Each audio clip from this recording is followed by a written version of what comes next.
Focusing on ecological, nature-based solutions is really one of the fundamental ways that we'll be able to make progress against climate change. Listen to nature. Nature has done this for a long time.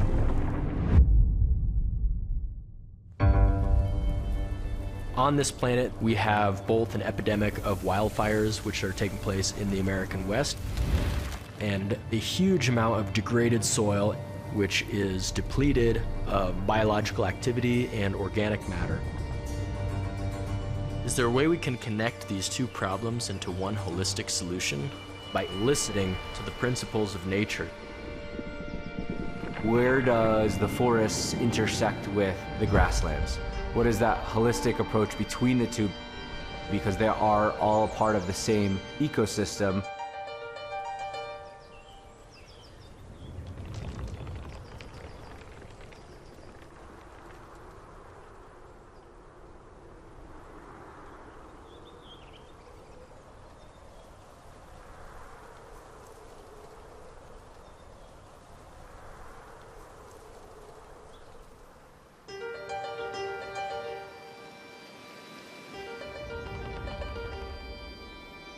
One thing that we want people where we live all across the West to become more comfortable with is fire as a beneficial tool on the landscape.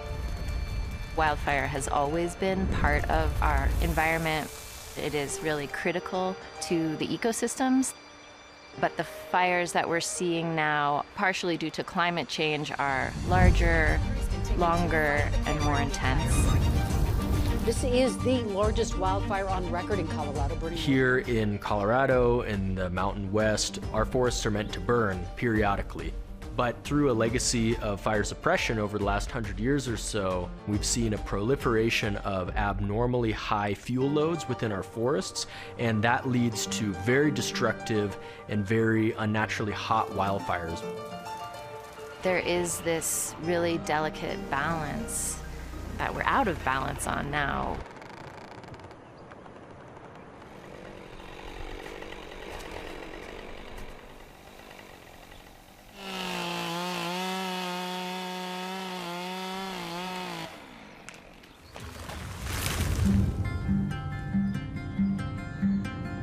Thinning the forest is one way that we're trying to create a landscape that is able to receive more restorative and regenerative wildfire.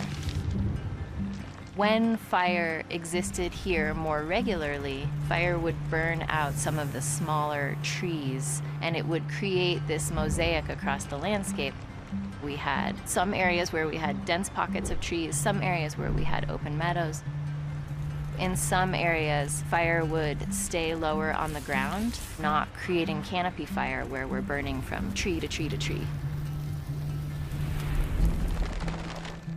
When you do the thinning, you end up taking out a significant number of trees. The poles are the trunks of the trees. There are some uses for that, turning them into wood products or firewood. And then there's the slash, which is basically the branches and the needles. And there really isn't a good use for that, and so that's called biomass, and that biomass becomes essentially a waste product.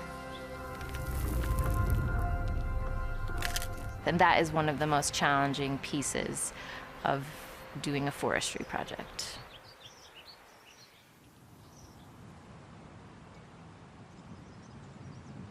Throughout the globe, we have millions of acres of depleted agricultural soil, and one of the things that all of those soils have in common is a low organic matter profile and a low biological profile.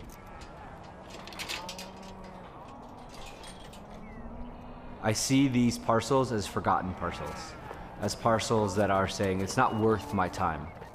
But as I look at the world, these are the parcels that are worth most of our time.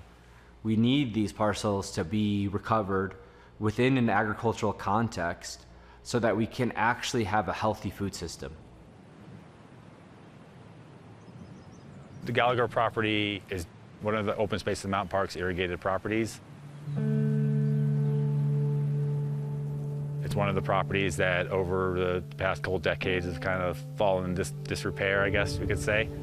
A lot of bare soil if you can call it soil. Noxious weeds and other invasive plants have been occupying this property for at least 18 years and most likely longer. As we talk about restoring land, the reason why it is degraded is because of agriculture's historic practices. This land was native prairie that was converted to non-native pasture grass species. Instead of hundreds of species of plants, you have dozens at most. So you're converting the land to a system that requires water, and definitely requires water when you start grazing it and haying it.